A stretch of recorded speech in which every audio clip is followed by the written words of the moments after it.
Bonjour et bienvenue à tous. La vidéo d'aujourd'hui est une introduction à une série de vidéos où nous allons parler des marchés publics.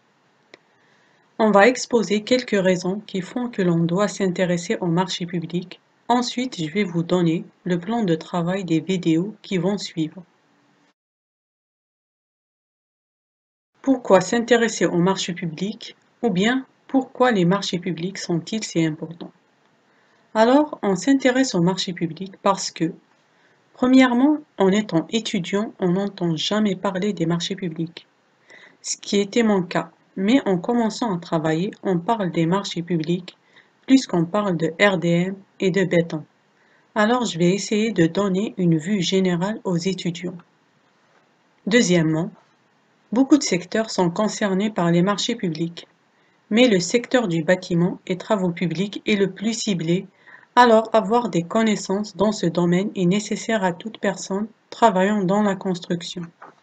Troisièmement, si vous avez un bureau d'études ou une entreprise, vous n'allez pas travailler seulement avec des clients privés, mais vous allez travailler avec les administrations publiques, ce qui vous oblige à connaître un minimum dans ce domaine pour éviter de tomber dans des pièges qui vous coûteront de l'argent. Maintenant, si vous êtes du genre qui n'aime pas travailler avec l'État parce que c'est un cassement de tête et parce qu'il ne paye pas à temps, je vous dis que vous avez raison. Mais lorsque le marché du bâtiment est en crise et que les clients privés n'investissent pas, le marché public devient une chance pour faire bouger votre entreprise ou votre bureau d'études. Surtout si vous obtenez un marché de longue durée. Il va vous permettre d'assurer quelques mois de chiffre d'affaires, voire même quelques années.